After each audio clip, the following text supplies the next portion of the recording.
Hello guys, నా పేరు Maitra Venkata. My channel ఇప్పుడు కేవలం మన ఛానల్ సబ్స్క్రైబ్ చేసుకోకపోతే ఇప్పుడే సబ్స్క్రైబ్ చేసుకోండి. పక్కన బెల్ ఐకాన్ ఆల్లో పెట్టుకోండి. నా ఫర్దర్ వీడియోస్ మిస్ అవ్వకుండా చూడొచ్చు. చాలా మంది చూస్తున్నారు కానీ సబ్స్క్రైబ్ చేసుకోవట్లా. So please try to subscribe, click the bell icon also. So బేసిక్గా ఈ టాపిక్ నన్ను ఇన్స్టాలో కొంతమంది అడిగారు. సో ఓకే సరే చేద్దామని చెప్పి వీడియో అయితే చేస్తున్నా. ఎక్కువ మంది అన్నాను, కొంతమంది అడిగారు కానీ సరే ఓకే టాపిక్ అయితే ఇంట్రెస్టింగ్గానే ఉంది కదా అని చెప్పి ఇంకా నేను చేద్దాం అనుకున్నా.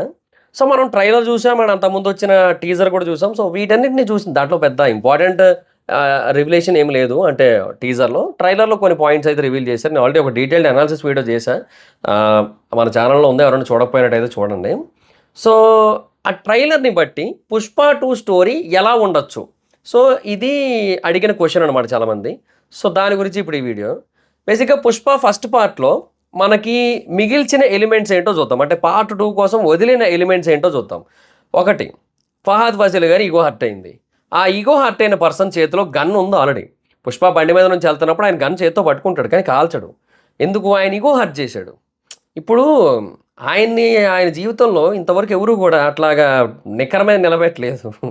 సో చొక్కా తీసేస్తే నీ కుక్క కూడా నేను గుర్తుపట్టదు అంటే అదే జరిగింది ఆడ. సో ఆ ఈగో హర్ట్ అయింది ఆయనకి. సో అందుకని అతను పతనాన్ని చూడాలనుకుంటాడు, చంపాలనుకోడు, పతనాన్ని చూడాలనుకుంటాడు, పడగొట్టాలి. ఎలాగైనా సరే పుష్ప అనేటువంటి కిందకి లాగాలి, ఎక్కడ మొదలయ్యాడో అక్కడికే తీసుకురావాలి, కూలోడి నుంచి రాజు అయ్యాడు మళ్ళీ కూలోడిని చేయాలి అంటే ఆ ఈగోతో ఉంటాడు ఆయన. అది ఆస్పెక్ట్. సో ఫస్ట్ అదొకటి. తర్వాత ఇక పగ తీర్చుకోవడానికి ట్రై చేస్తున్న మంగళం సీను, దాక్ష. మంగళం సీన్ బేసిక్గా నాకు అంత ఇంపార్టెంట్ అండ్ ఇంపాక్ట్ఫుల్ రోల్ అని అనిపించాడు నాకు పార్ట్ 2లో. ఎందుకంటే మంగళం సీను అప్పటికే పడిపోయాడు మొత్తం. ఏముందిలే ఇంకా ఆడ అయిపోయాడు నెంబర్ 1. నేను వాడిని సంపమని పంపుండను కానీ సావమని పంపలేదు కదా. వాడు చేస్తే నన్ను ఎడ్సేయమంటావు అంటే అలా చెప్తారు కదా. ఇంకా అంటే మంగళం సీను డౌన్ అయిపోయాడు అప్పటికే. ఏదో అవకాశం దొరికితే ఏదో తొక్కుదామని చూస్తాడు తప్ప అవకాశం సృష్టించుకునే కైండ్ ఆఫ్ క్యారెక్టర్ అయితే కాదు మంగళం సీన్ది. అది పార్ట్ 1లోనే ఎస్టాబ్లిష్డ్. ద్రాక్ష మాత్రం కొంచెం ఎదురు చూస్తుంటుంది పుష్పాన్ని ఎప్పుడెప్పుడు వేసేద్దామా, ఎప్పుడు ఏదైనా ఏం చేద్దామా అన్నట్టు ఉంటుంది. ఓకే, సో అందువల్ల వాళ్ళది లైట్గా ఇంపాక్ట్ఫుల్, వాళ్ళు ఏం చేస్తారని అనే దానికి. తర్వాత ఇంకొకటి జాలిరెడ్డి, వాడిని జాలిదయా లేకుండా కొట్టుండాడు హీరో. అలాంటి వాడు కూడా చెప్తారు వాడిగో కూడా హర్ట్ అయింది. యాక్చువల్గా వాడిగో కూడా హర్ట్ అయింది.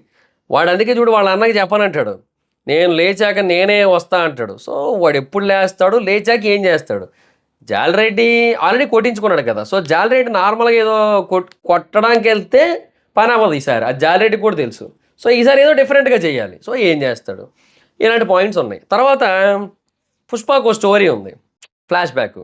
వాళ్ళ అమ్మని పుష్పని వాళ్ళ నాన్న సొంత కొడుకులు ఆరు పెద్ద కొడుకులు పుష్ప అన్నయ్యలు ఎవరైతే ఉన్నారో వాళ్ళు ఎవరు యాక్సెప్ట్ చేయరు వీళ్ళని. ఓకే, వాళ్ళు కంప్లీట్గా డిఫరెంట్గా చూస్తారు, తక్కువగా చూస్తారు, అదంతా కూడా నడుస్తుంటుంది. సో ఎంత ఎదిగినా కూడా పుష్పాన్ని దొంగలాగే చూస్తారు, అది నడుస్తుంటుంది. సో నాకు ఆ తర్వాత చాలామంది క్లారిటీ ఇచ్చారబ్బా, ఆయన కన్నడ యాక్టర్, అదే పుష్ప అన్నయ్య, రెండో అన్నయ్య అని చెప్పి, అదే సగం గుండు ఉండి అవన్నీ చేసిన పర్సన్. సో ఓకే, క్లారిటీ వచ్చింది నాకు ఆ తర్వాత. సో వాళ్ళు అయితే ఇప్పుడు అది చూసిన దాన్ని బట్టి, అంటే ఆ సగం గుండుతో ఆయన జాతరలో చూసిన దాన్ని బట్టి, సో పుష్ప అనే పర్సన్ని ఆపడానికో చంపడానికో వాళ్ళు కూడా ట్రై చేస్తూ ఉండొచ్చు. ఏదో వాళ్ళకు కూడా ఎందుకో నచ్చలేదేమో, లేదంటే వాళ్ళ నాన్న సెటప్ తాలూకా కొడుకు వాళ్ళకంటే పై స్థాయికి వెళ్ళిపోయి పెద్ద పెద్ద పొజిషన్స్లోకి వెళ్ళిపోయి వీళ్ళు తక్కువైపోతూ ఉంటే వీళ్ళకి ఈగో హర్ట్ అయిద్దిగా. సో ఆ బేసిస్ మీద వాళ్ళు కూడా ఏదో చేయబోతున్నారని నా ఫీల్. అండ్ ఒకవేళ వాళ్ళు ఏదైనా చేశారా చేయలేదా అని పక్కన పెడితే, ఇప్పుడు వాళ్ళ అమ్మకో బాధ ఉంది, పుష్ప వాళ్ళ అమ్మకో బాధ ఉంది. ఆ బాధ తీరుతుందో లేదా లాస్ట్కి వచ్చేసరికి. సో అది పాయింట్ అక్కడ, అదొక ఎమోషనల్ ఆస్పెక్ట్ ఉంది అక్కడ. సో ఇవన్నీ కూడా పుష్ప ఫస్ట్ పార్ట్లో వదిలిన elements. Okay, so Pushpa second part story ఎక్కడి నుంచి స్టార్ట్ అయ్యి ఎలా వెళ్ళే అవకాశం ఉందంటే, బేసిక్గా వచ్చే దొంగ పోయే దొంగ పోతానే ఉంటుంది, వచ్చే దుడ్డు వస్తానే ఉంటుంది, అందులో ఒక్క రూపాయి కూడా నీకు ఇచ్చేదిలే అంటాడు కదా. సో అట్లాగా పుష్ప నెక్స్ట్ లెవెల్కి రీచ్ అవుతాడు. ఓకే, అందులో అట్లా నడుస్తూ ఉంటుంది. ఈ గ్యాప్లో వీళ్ళకి పెళ్ళి అయిపోయింది, వీళ్ళిద్దరూ హ్యాపీగా ఉన్నారు, అది కూడా నడుస్తుంటుంది. ఆ తర్వాత పొలిటికల్గా కూడా పుష్ప అండతో అంటే పుష్ప ఏదైతే డబ్బులు తెచ్చిస్తాడో రావు రమేష్కి, ఆ డబ్బులతో రావు రమేష్ ఇంకా పెద్ద పొజిషన్కి వెళ్ళిపోతాడు. ముందు ఉన్నదానికంటే ఇంకా పై పొజిషన్కి వెళ్ళిపోతాడు.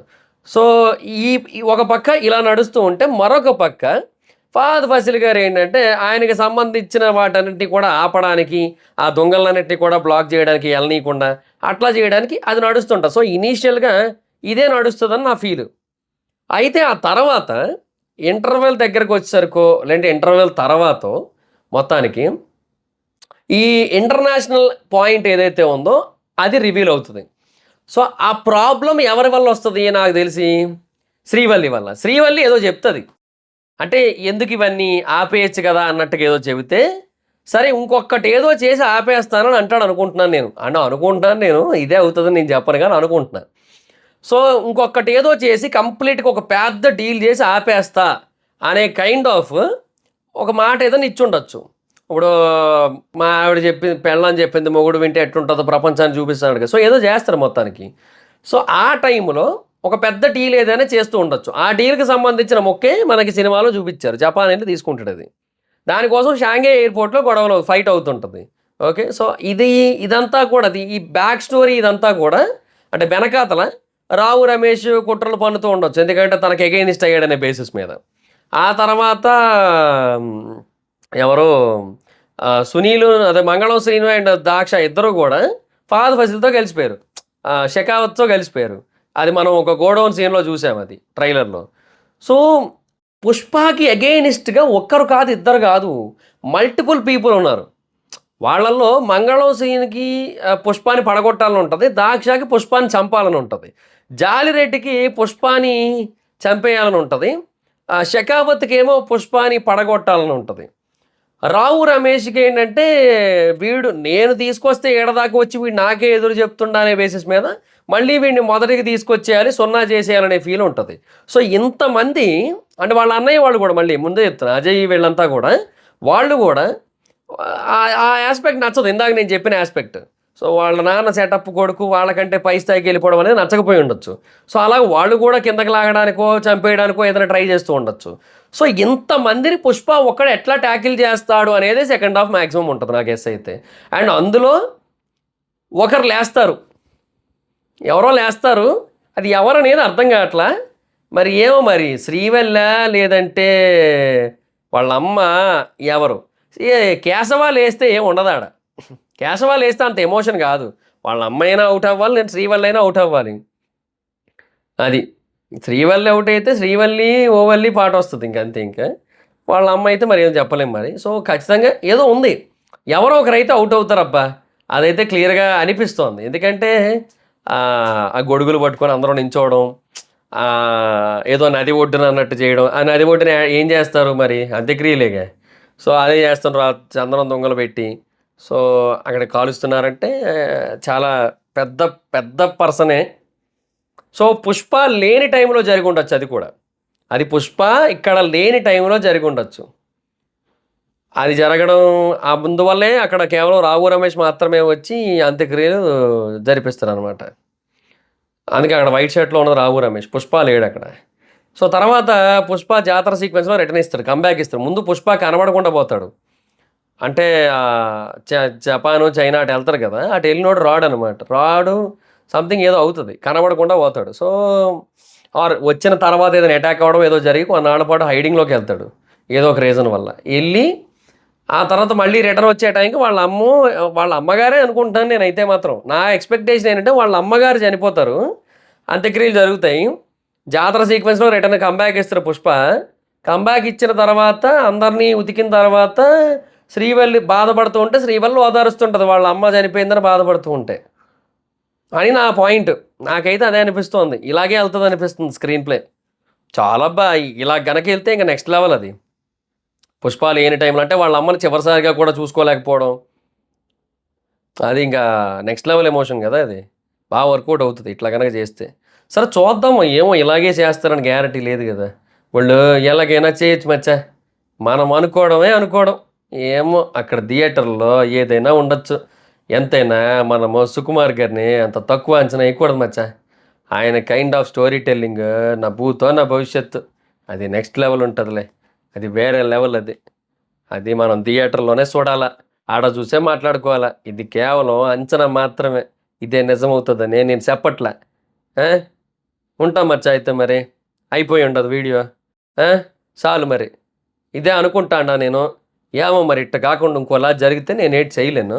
అది ఇంకోలా ఉండొచ్చు కూడా. ఎందుకంటే సుకుమార్ గారు కదా ఆడుండేది. ఆయన ఇంకోలా తీస్తారులే.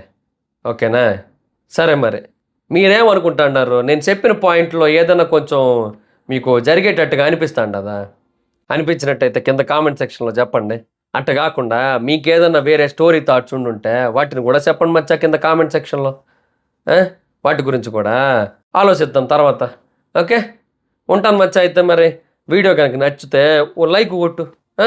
అట్టాగే సబ్స్క్రైబ్ కొట్టి ఈ వీడియోని నీ ఫ్రెండ్స్ అందరికీ షేర్ చెయ్యి. ఆ గంట కొట్టడం మాత్రం మర్చిపోకు. అది కొడితేనే తర్వాత వేరే వీడియోలకు నోటిఫికేషన్‌లొస్తాయి. లేదంటే రావు.